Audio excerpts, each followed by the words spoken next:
नमस्कार प्रिय बच्चों, क्लास 12th में जो हमारा चैप्टर चल रहा है प्रत्यावर्ती धारा, उसी की अगला लेक्चर आज मैं पढ़ाऊँगा। अभी तक मैंने आपको प्रत्यावर्ती धारा के औसत मान, बर्नबाद मूल मान और प्रत्यावर्ती वोल्टेज का औसत मान, बर्नबाद मूल मान, किसी परिपथ में व्यय शक्ति का तात्कालिक मान और औसत मान से संबंधित हमने आपको व्यंजक और उनके कंसेप्ट बताए थे। अब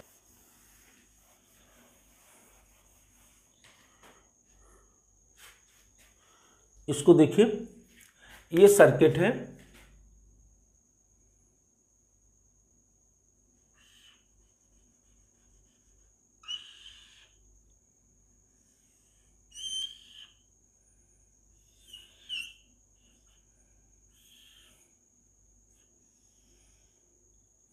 ये प्रतिरोध R, ये बहने वाली धारा है। ठीक है, तो देखिए सबसे पहले हम इसमें लिखेंगे आरोपित वोल्टेज, आरोपित वोल्टेज ये होगा V = V0 sin omega T, ये पहला समीकरण। ठीक, ओम के नियम से, ओम का नियम यहां पे भी लागू होगा, तो ओम के नियम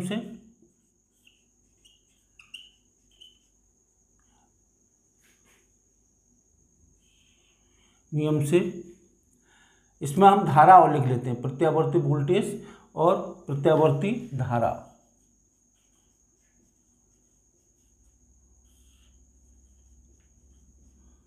धारा ये होगी I = I0 sin omega T.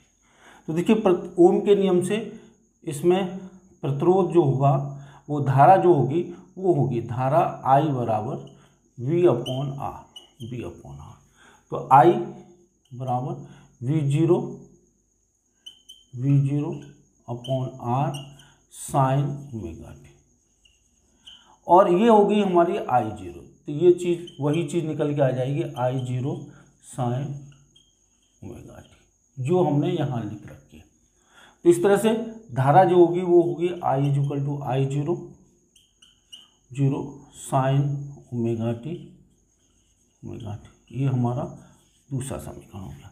तो देखिए वोल्टेज का समीकरण V = V0 sin omega T है, धारा का समीकरण I = I0 sin omega T है।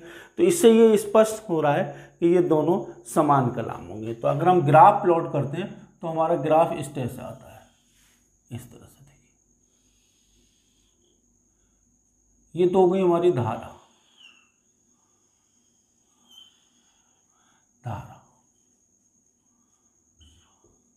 और ये हुआ वोल्टेज।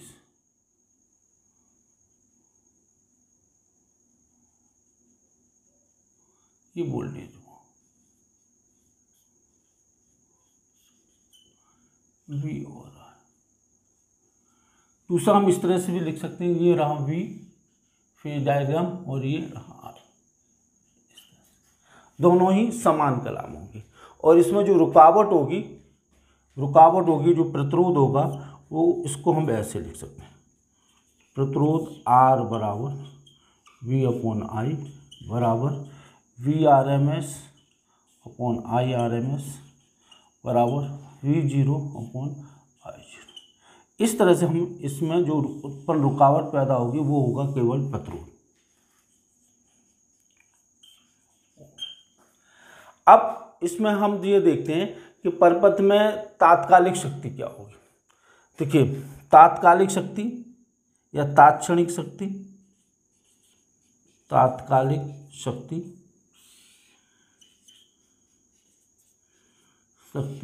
P बराबर VI V0 sin omega T I0 sin omega T, P बराबर V0 I0 sin omega T, ये तीसरा समीकरण। अब औसत मान, एक पूरे चक्र के लिए, एक पूरे चक्र के लिए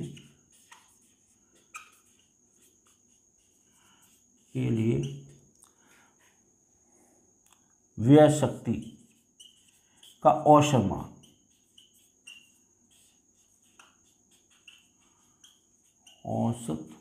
मान, P। औसत मान जो होगा वो ये होगा P VRMS into IRMS into cos phi. अब यहाँ पर देखिए फाई कितना है, फाई 0 है, तो P ये हो जाएगा V0/√2 into I0/√2 into cos 0, और P बार बराबर V0I0/2 इंटू 1। ये मान निकल गया है वाट। अब इस चीज़ को हम ग्राफ से भी निकाल सकते हैं। वैसे ये हमें पता होना चाहिए साइन स्क्वायर ओमेगा टी का साइन स्क्वायर ओमेगा टी का औसत मान बराबर 1/2 होता है। कॉस स्क्वायर ओमेगा टी का औसत मान भी 1/2 होता है, और साइन ओमेगा टी का औसत मान 0 होता है, कॉस ओमेगा टी का औसत मान 0 होता है। ये चीज़ हमें दिमाग में रखनी चाहिए, ये चीज़। तो इस हिसाब से यहाँ पे भी आप देखें साइन स्क्वायर ओमेगा टी का औसत मान 1/2 होगा, तो इस तरह से ये हमारा सूत्र निकल गया, P बार बराबर V0I0/2। अब देखो इसी चीज़ को हम ग्राफ से भी प्रदर्शित कर सकते हैं, ग्राफ से भी समझा सकते हैं। कैसे ग्राफ से? देखिए हमने इस ग्राफ पे तीनों चीज़ें ले रखी हैं। ये तो हो गई हमारी धारा T, PVI, और ये हो गई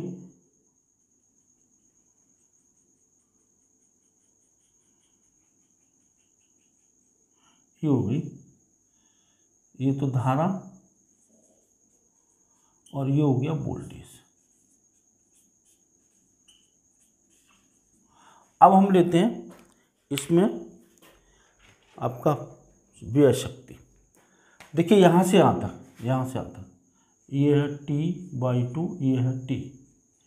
जो व्यय शक्ति है वो धनात्मक है ये। अब देखिए यहाँ पे P और V दोनों ऋणात्मक हैं, लेकिन व्यय शक्ति जो तात्कालिक शक्ति होगी वो धनात्मक होगी। तो इस तरह से ये ऐसे बनाइए, ये इस तरह से, तो ये होगी V0I0 यहाँ से यहाँ तक, ऐसे ये होगी V0I0 यहाँ से यहाँ तक, लेकिन औसत व्यय जो शक्ति होगी वो आधी होगी, ये P V0I0/2, ये आधी होगी। तो इस तरह से हमने इसको समझा। ये हमारा जो परपथ था, इसमें हमने वोल्टेज का समीकरण निकाला, लिखा, धारा का लिखा, इसमें रुकावट को लिखा, रुकावट के बाद औसत व्यय शक्ति को लिखा, और इसको हमने ग्राफ के द्वारा प्रदर्शित किया। इतना हमें सब कुछ एक परपथ के बारे में आना चाहिए जिस पर हमारे न्यूमेरिकल आधारित होते हैं। अब हम लेते हैं दूसरा परपथ, जब परपथ में शुद्ध प्रेरकत्व जुड़ा हो। ये देखिए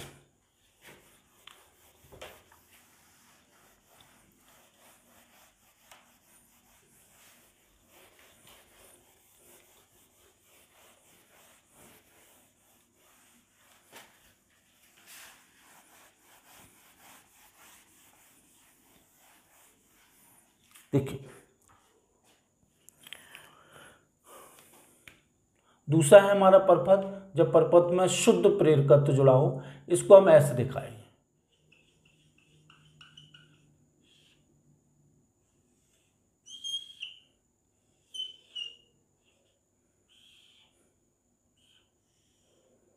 ये हमारा L प्रेरकत्व।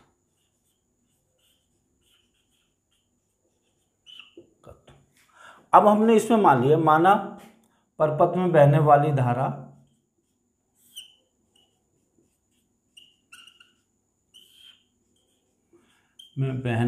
धारा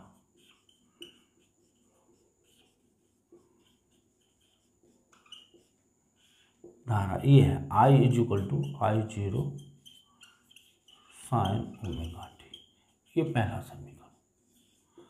अब विद्युत चुंबकीय प्रेरण से फैराडे के नियम से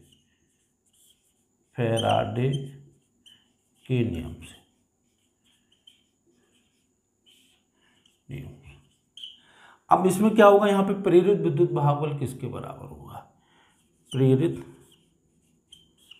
विद्युत भागबल ये बराबर होगा E = L, जिसका परिमाण L di/dt, इसका परिमाण हम लेंगे। वैसे होता तो ये ऋणात्मक के बराबर है, लेकिन परिमाण कितना होगा? ये होगा E = L di/dt। ये तो इसको हम निकाल लेंगे, E L d/dt I0 sin omega T.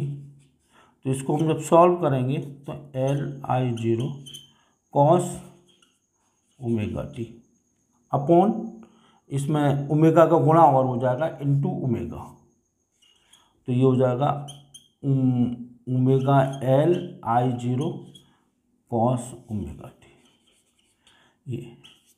यही वोल्टेज जो होगा वो इसमें आरोपित वोल्टेज के बराबर होगा। यही, इसी को हम कहेंगे आरोपित वोल्टेज, जो यहाँ पर लगा हुआ है, जिसके कारण इसमें धारा बह रही है। तो आरोपित वोल्टेज को ऐसे लिखा जाएगा, voltage V = omega L I0 cos omega T, या V = omega L I0 sin omega T plus 90। ये समीकरण हो गया दूसरा। तो देखिए समीकरण, इससे हमें स्पष्ट लग रहा है कि धारा और वोल्टेज में 90 अंश का कलांतर है। इसको अगर हम इस तरह से धारा को इधर लें तो वोल्टेज हमारा इधर की तरफ होगा, ये 90 अंश आगे होगा। अगर हम ग्राफ प्लॉट करें तो ग्राफ में हमें इस टाइप से आएगा, ये तो रहेगी धारा, ये धारा रहेगी और वोल्टेज ऊपर से रहेगा ये। तो वोल्टेज धारा से 90 अंश कला से अग्रगामी होगा, वोल्टेज आगे जाएगा। अब इसमें रुकावट, इस रुकावट को बोलते हैं प्रेरण प्रतिघात। अब वो प्रेरण प्रतिघात कितनी होगी? प्रेरण प्रतिघात, ये इसको हम XL लेते हैं बराबर, इसको हम लिख सकते हैं omega L I0 upon I0। इससे ये कैंसिल हो जाएगी, तो XL बराबर ओमेगा L O। अब देखिए, अगर यहाँ पे दिष्ट धारा परपथ हम लगाते हैं, दिष्ट स्रोत लगाते हैं, दिष्ट धारा परपथ ये कुंडली है और यहाँ पे दिष्ट स्रोत लगाते हैं, तो हमारा प्रेरण प्रतिघात कितना होगा? देखिए दिष्ट धारा बहने पर ये तो है प्रत्यावर्ती धारा बहने पर, दिष्ट धारा बहने पर प्रेरण प्रतिघात होगा, प्रतिघात XL बराबर 2π इंटू 0 इंटू L बराबर 0। क्यों 0 होगा? क्योंकि इसकी आवृत्ति 0 होती है। इसका मतलब ये जो पैदा होता है, ये हमारा XL जो पैदा होता है वो किसकी वजह से होता है? इसमें धारा का मान लगातार बदलता रहता है, इस वजह से ये प्रेरण प्रतिघात पैदा होता है। अगर धारा का मान बदलना बंद हो जाए तो प्रेरण प्रतिघात बंद हो जाएगा, क्योंकि इसमें विद्युत चुम्बकीय प्रेरण की घटना नहीं होगी, क्योंकि धारा का मान लगातार बदलता रहता है, उसका मान बदलता रहता है, इस वजह से ये पैदा होता है। अब इसी तरह से अब हम इसमें देखते हैं कि हमारी तात्कालिक व्यय शक्ति क्या होगी।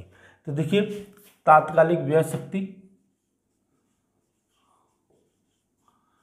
व्यय शक्ति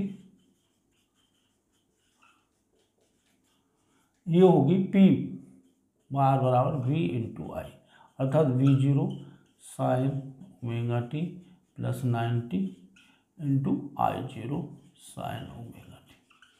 तो ये P बार बराबर V0 I0 sine omega T sign omega T plus 90, omega T plus 90।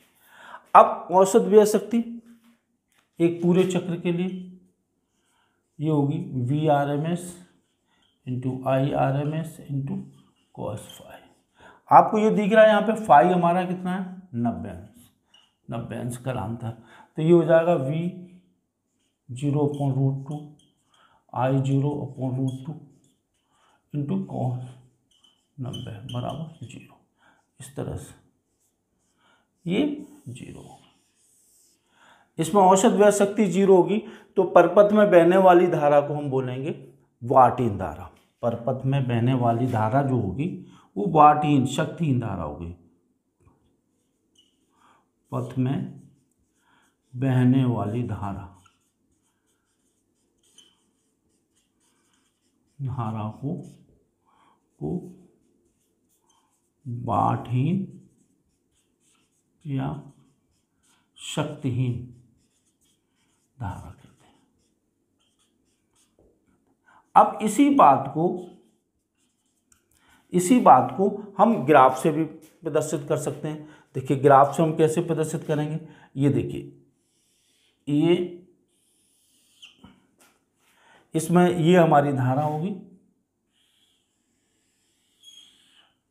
ये वोल्टेज होगा, इस तरह से वोल्टेज यहाँ होगा भैया, इस तरह से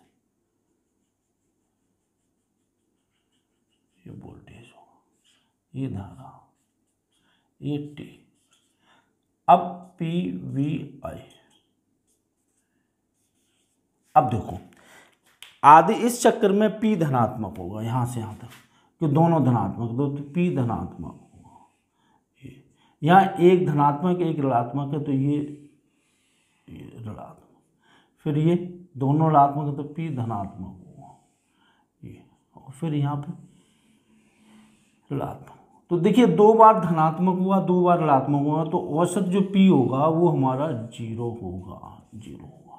और इसमें बहने वाली धारा को हम क्या कहेंगे, वाटहीन धारा या शक्तिहीन धारा होती है। क्योंकि हमने आपको पहले बताया था कि अगर औसत व्यय शक्ति 0 है तो परपथ में बहने वाली धारा वाटहीन धारा या शक्तिहीन धारा कहलाती है। अब इसी कड़ी में एक परपथ और पढ़ लेते हैं। जब परपथ में धारता या संधारित्र जुड़ा हो तो क्या होगा, ये हमारे मूल बेसिक परपथ हो जाएंगे। तो इसको देख लीजिए,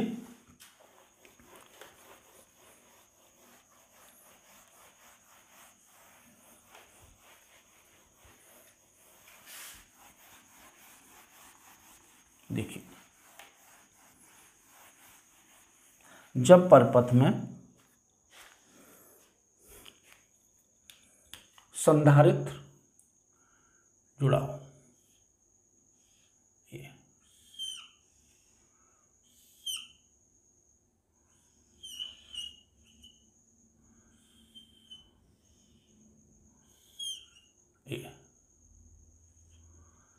देखिए पहले ये देखें कि दिष्ट धारा परपथ में क्या होता है।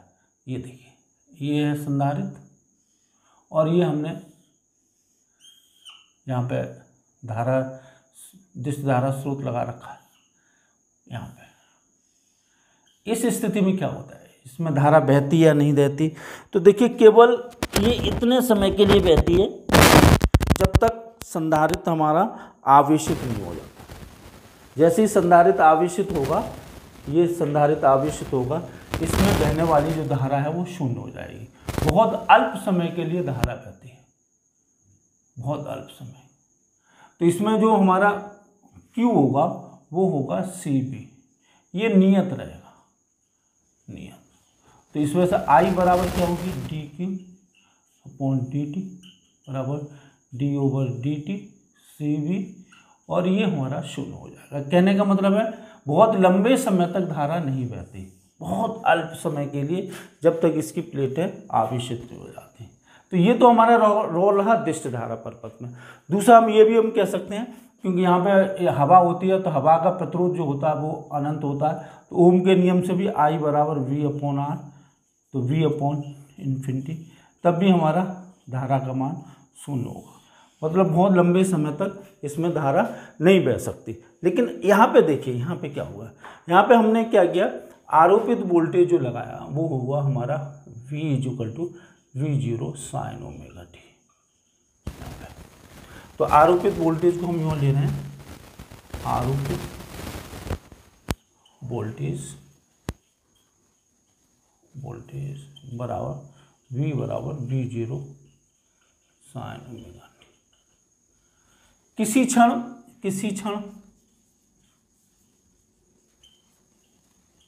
क्षण आवेश कितना होगा, आवेश होगा IQ बराबर CV।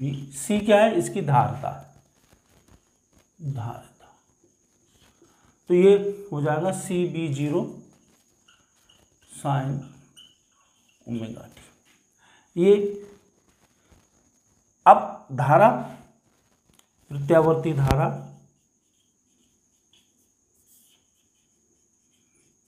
I बराबर dQ/dt d/dt CV0 sin ωt। तो ये हो गया I बराबर CV omega into cos omega T. तो I, इसको हम लिख सकते हैं I0, और इसको हम लिख सकते हैं साइन ओमेगा टी प्लस 90। ये हमारा दूसरा समीकरण होगा, तो देखिए यहाँ पे जहाँ I0 क्या है, I0 है CV0 ओमेगा, और I0 upon V0 equal to omega C, और V0 upon I0 equal to 1/ओमेगा C। इसको हम कहेंगे XC 1/ओमेगा C। ये कहलाएगी प्रेरण प्रतिघात, वो ये हाँ सॉरी प्रतिघात तो होगी, ये होगी धारतीय प्रतिघात, धारतीय प्रतिघात। हाँ, इसका मात्रक भी होगा O। ये इसमें रुकावट पैदा करेगी, रुकावट। अच्छा, अगर इसमें दिष्ट धारा परिपथ बह रही होगी तो ये मान 1/2 पाई इंटू 0 इंटू C, तो ये अनंत होगा। मतलब अगर इसमें दिष्ट धारा परिपथ बहती है तो धारतीय प्रतिघात अनंत होती है, ठीक है, और प्रेरण प्रतिघात कितनी होती है, 0 होती है। अब देखिए एक चीज़ यहाँ देखिए, यहाँ पे जो समीकरण हमने ये लिखा है V equal to V0 sine omega T, और I equal to I0 sine omega T plus 90। इसका अर्थ ये है कि ये वोल्टेज रहा और ये धारा रही, I रहा, सॉरी ये इस टाइप से धारा, वोल्टेज यूँ रहा और धारा यूँ रही, धारा, ये धारा रही। कहने का मतलब है वोल्टेज है 90 अंश कला से अग्रगामी है। या हम इसी को यूँ भी लिख सकते हैं, या अगर हम इसको ले लें, I को ले लें I0 साइन ओमेगा टी, तो ये हो जाएगा V equal to V0 sine omega T minus 90। कहने का मतलब है कि ये धारा और ये वोल्टेज, ये 90 पश्चगामी हो, मतलब एक ही है। देखिए ऐसे समझिए, अभी तक हमने ये माना था ये हमारा वोल्टेज है, ये माना था हमने, ये वोल्टेज है और ये हमारी धारा है। इसको यूँ कर लो तो भी वही अर्थ होगा, ये धारा हो जाएगी और ये नीचे वोल्टेज हो जाएगा। तो इस तरह से हम ये मान के चलेंगे तो हमें समानता रहेगी, क्योंकि हर एक में हमने वोल्टेज धारा का समीकरण लिया है और वोल्टेज का समीकरण ये होगा। तो अगर हम ग्राफ प्लॉट करेंगे तो ग्राफ प्लॉट करने पर हमारे ग्राफ इस टाइप से आएगा। देखिए ये तो धारा हो गई इनके अनुसार, इन समीकरण के अनुसार ये धारा होगी टी, और वोल्टेज नीचे से होगा ये इस तरह ये पी, इसमें वी और आई, इसमें हमारा वोल्टेज होगा वो धारा से 90 अंश कला से पश्चगामी होगा। अब हम निकालते हैं तात्कालिक शक्ति, तात्कालिक शक्ति P बराबर V I, V zero sine omega T minus 90 और I zero sine omega T. तो P बराबर V zero I zero sine omega T minus 90 ये। अब औसत व्यय शक्ति, औसत व्यय शक्ति P बराबर V R M S into I R M S into cos 90, क्योंकि इसमें जो हमारा कलांतर होगा वो कितना होगा, फाई बराबर 90, तो ये हमारा शून्य हो गया, ये शून्य हो गया। और जब शून्य हो गया इसी चीज़ को हम ग्राफ से भी प्रदर्शित कर सकते हैं। देखिए ये तो हो गया धारा, ये होगी वोल्टेज, ये ठीक है, ये वोल्टेज हो गया। अब इसमें देखिए जो P होगा वो पहले ऋणात्मक होगा, ये फिर ये धनात्मक होगा, फिर ये ऋणात्मक होगा, फिर ये धनात्मक, ये P V I इस तरह से, ये T हो। तो इस तरह से इसमें भी बहने वाली जो धारा होगी, इसमें भी बहने वाली धारा को हम बाँटहीन या शक्तिहीन धारा कहेंगे। तो इस तरह से ये जो हमारे 3 सर्किट थे वो बेसिक सर्किट थे, बेसिक सर्किट के बारे में हमने पढ़ा। अब हम इनका अगले लेक्चर में इनके कम्बिनेशन मतलब इनको जोड़ के बताएंगे। तो ये मैं समझता हूँ ये आपको अच्छी तरह समझ में आ गया। ये मैंने पहले ही बताया था, अगर कोई आपको कहीं दिक्कत आती है, कोई समस्या आती है तो आप कमेंट बॉक्स में लिख दिया करिए। तो मैं अगली जो डाउट्स वीडियो बनाऊंगा उनमें उन जो कमेंट्स आपने बताए हैं या दिक्कत आ रही है उनका मैं समाधान बता दूंगा। धन्यवाद।